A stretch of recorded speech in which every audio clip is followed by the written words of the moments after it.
Praise the Lord. இந்த நாளுக்கான தெய்வ வார்த்தை எஸ்ஐயாரம் 3ஆம் வசனம். சீயோனிலே துயரப்பட்டவர்களை சீர்படுத்தவும், அவர்களுக்கு சாம்பலுக்கு பதிலாக சிங்காரத்தையும், துயரத்திற்கு பதிலாக ஆனந்த தைலத்தையும், ஒடுங்கின ஆவிக்கு பதிலாக துதியின் ஆடையும் கொடுக்கவும் அவர் என்னை அனுப்பினார். இந்த வேத பகுதியில ஆண்டவர் ஒரு அருமையான வாக்குத்தத்தங்களை கத்தர் கொடுக்கிறதை பார்க்கிறோம். இது எப்பொழுது எழுதப்பட்டது என்றால், இஸ்ரவேல் மக்கள் பாபிலோனிலே சிறையிருப்புல எல்லாவற்றையும் இழந்து சாம்பலாகி போய் கொண்டிருக்கிற அந்த காலகட்டங்களிலே இது எழுதப்பட்ட ஒரு வார்த்தை. இன்றைக்கு கத்தர் அதை லூக்கா சுவிசேஷம் 4ஆம் அதிகாரம் 18 21 வரைக்கும் அதை ஆண்டவர் இயேசு வாசித்து இது நிறைவேறிற்று என்று ஆண்டவர் சொல்லுகிறார்.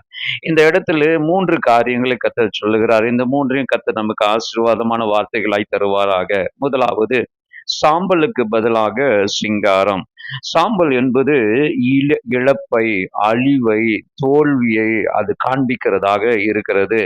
ஆனால் ஆண்டவருடைய வார்த்தை சொல்லுகிறது, அதற்கு பதிலாக கர்த்தர் சிங்காரத்தை தருகிறார் என்று சொல்கிறது. சிங்காரம் என்பது மணமகனின் தலைப்பாகை அல்லது ராஜ கிரீடத்தை குறிக்கிறதா இருக்கிறது. ஒரு புதிய கௌரவத்தை கொடுக்கிறதா இருக்கிறது.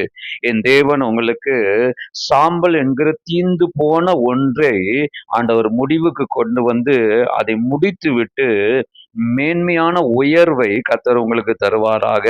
அது நிமித்தமாக நீங்கள் உயர்த்தப்படுவீர்கள். அந்த சாம்பலுக்கு தேவன் புதிய அழகை தருகிறவராய் இருக்கிறார்.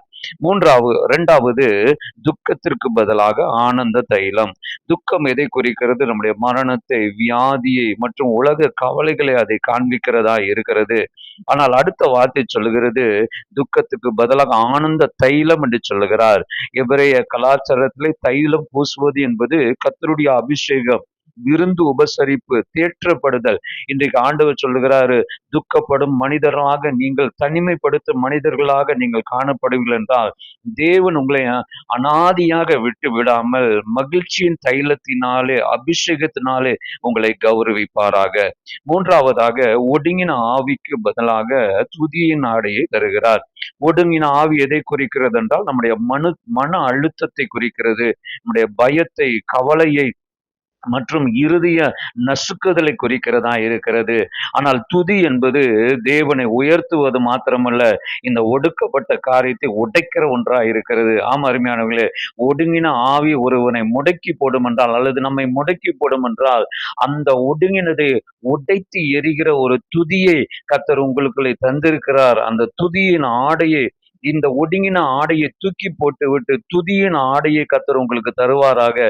எப்பொழுதும் மகிழ்ச்சியாக, எப்பொழுதும் ஆண்டவர் சந்தோஷத்தினாலே உங்களை நிரப்புவாராக.